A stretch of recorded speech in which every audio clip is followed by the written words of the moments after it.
আমি যখন প্রথম ওয়েবসাইটে দেখতে পাই যে আমি মেধাক্রমে ৭৬, আমি চিন্তা করছিলাম এটা কি আসলেও নাকি আমি ভুল কিছু দেখছি। স্বপ্ন পূরণের যে আনন্দের অশ্রু, ওইটা বোধহয় আনন্দের খুশির চেয়ে অনেকটা বেশি দামি।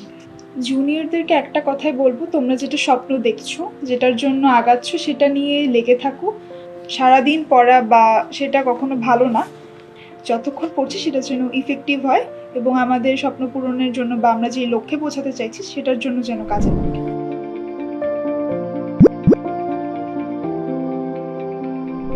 আমি সিঞ্জন বড়ুয়া। আমি এবার ঢাকা বিশ্ববিদ্যালয় বি ইউনিট পরীক্ষায় ৭৬তম হয়েছি সায়েন্স থেকে। আমি যখন প্রথম ওয়েবসাইটে দেখতে পাই যে আমি মেধাক্রমে ৭৬, আমি চিন্তা করছিলাম এটা কি আসলেও নাকি আমি ভুল কিছু দেখছি। তখন জাস্ট আমি কান্না করে দিয়েছি, মাকে জড়িয়ে ধরেছি, পাশে ছিল তো, আমি দুইজনেই আসলে অঝোর ধারায় কাঁদছিলাম। কারণ আসলে স্বপ্ন পূরণের যে আনন্দের অশ্রু, ওইটা বোধহয় আনন্দের খুশির চেয়ে অনেকটা বেশি দামি।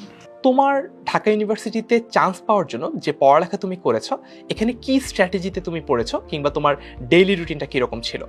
কোনো কিছুর জন্য আসলে স্বপ্ন দেখতে হয়, সেটার জন্য এগোতে হয়, শ্রম দিতে হয়। তো আমি মনে করেছি যেহেতু ঢাকা ইউনিভার্সিটি আমার বরাবরের স্বপ্ন ছিল, তো আমি এটার প্রতি কনসিস্টেন্ট থেকেছি এবং 10 মিনিট স্কুলের আমাদের মেন্টর বা স্যারদের, টিচারদের সবার যে গাইডেন্স, সেটা আমি ফলো করার ট্রাই করেছি। তারা যেভাবে পড়তে বলতো, যেভাবে আগাতে বলতো, এবং আমার মনে হয় যে প্রতিদিন যে লেকচার শিটগুলো দেওয়া হতো সেগুলো আমি ডেইলি পড়ে রাখতাম এবং কমপ্লিট করে রাখতাম, যাতে পরের দিন আমি সেই পড়াগুলো কমপ্লিট করে পরীক্ষাটা দিতে পারি। তো আমার মনে হয়েছে যে কোনো কিছুর জন্য কনসিস্টেন্সি বা সেটার পিছনে লেগে থাকা, খুব প্ল্যান্ড ওয়েতে আগানো, এইটা খুব দরকার। তারপর আমি আরেকটা কথা বলি, ও যখন এইচএসসি পরীক্ষা দিয়ে দিল, তার আগে থেকে আমি বেশ কয়েকজনকে বলেছি আমার মেয়ের জন্য একটু ঢাকা ইউনিভার্সিটিতে পড়ে, এরকম সিনিয়র কেউ যদি টিচার পাওয়া যায় আমি পড়াতাম। কিন্তু আমার আসলে দুর্ভাগ্য, আমি কারোর হেল্প পাইনি। একমাত্র হেল্প এই 10 মিনিট স্কুল। আসলে আমার মেয়ের এই এতটুকুতে আসা, যে ঢাকা ইউনিভার্সিটিতে পা রাখাটা আপনাদেরই অবদান। তুমি যেহেতু ঢাকা বিশ্ববিদ্যালয়ের ৭৬তম হয়েছ, নতুন একটা সিচুয়েশন, নতুন একটা অভিজ্ঞতা। অনেক জুনিয়ররা তোমার কাছে নতুন করে জানতে চাইবে যে আপু কিভাবে পড়বো, দিনে কত ঘন্টা পড়বো। এটার কোনো উত্তর কি তুমি স্পেসিফিক্যালি দিবে কিনা, যে দিনে কত ঘন্টা পড়তে হয় ঢাকা বিশ্ববিদ্যালয়ের টপ 100-এ যদি চান্স পেতে চাও? দিনে কত ঘন্টা এটা কারোর জন্য স্পেসিফিক না। আমি নিজেই কখনো 5 ঘন্টা পড়েছি, 3 ঘন্টা পড়েছি, 10 ঘন্টা বা 12 ঘন্টা। তো আমার মনে হয়েছে যতক্ষণ আমার পড়াটা আমি শেষ করতে না পারছি বা আমি আয়ত্ত করতে না পারছি, ততক্ষণ আমার মনে হয় যে পড়াটা শেষ করে তারপরে আমি উঠি। এবং এক একজনের ব্রেইনের ধারণ ক্ষমতাটা এক এক রকম, এক একভাবে পড়ার স্ট্র্যাটেজি এক এক রকম, আমার সাথে অন্যদের মিলবে না। তো আমার মনে হয় যার যেটা কমফোর্ট জোন সেভাবেই পড়ে ততক্ষণ পড়েই আসলে আগানো উচিত। সিঞ্জনের কাছ থেকে আমরা জানতে পারলাম যে প্রশ্নটা অহরহ আমাদের কাছে আমাদের অনেক স্টুডেন্টরা করে, সেটা হচ্ছে যে ভাইয়া দিনে কতক্ষণ পড়তে হবে, কত ঘন্টা পড়তে হবে।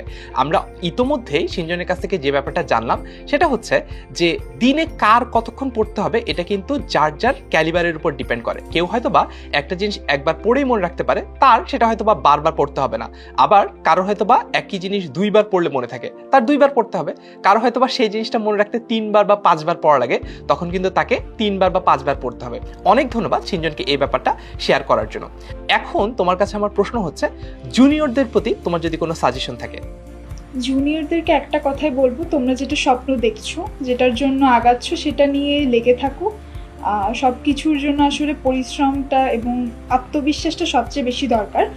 তো এটা যদি থাকে, আমার মনে হয় যে কোনো কিছুতেই আটকানোর কোনো সুযোগ নেই। আমার মনে হয় যদি বি ইউনিট কারো টার্গেট হয়, তাহলে সেক্ষেত্রে ইংলিশ গ্রামার, বাংলা গ্রামার, তারপর জিকে, বিভিন্ন আমাদের ভাগ ভাগ করা থাকে জিকে টপিক, সেগুলো আগে আয়ত্তে আনতে হবে। তারপর আমাদেরকে দেখতে হবে যাতে আমরা যতটুকু পড়ছি সেটা যেন ইফেক্টিভ হয়, যতটুকু পড়ছি সেটা যেন আমরা মাথায় রাখতে পারি এবং অ্যাপ্লাই করতে পারি। আর বলবো যে সারাদিন পড়া বা সেটা কখনো ভালো না, যতক্ষণ পড়ছি সেটা যেন ইফেক্টিভ হয় এবং আমাদের স্বপ্ন পূরণের জন্য বা আমরা যে লক্ষ্যে পৌঁছাতে চাইছি সেটার জন্য যেন কাজে লাগে। অনেক ধন্যবাদ অনেক সুন্দর করে গুছিয়ে বলার জন্য। এতক্ষণ আমরা সিঞ্জন ও তার মায়ের কাছ থেকে তাদের স্বপ্ন পূরণের গল্পটা শুনলাম। এরকম আরো স্বপ্ন জয়ের গল্প শুনতে 10 মিনিট স্কুলের সাথেই থাকুন।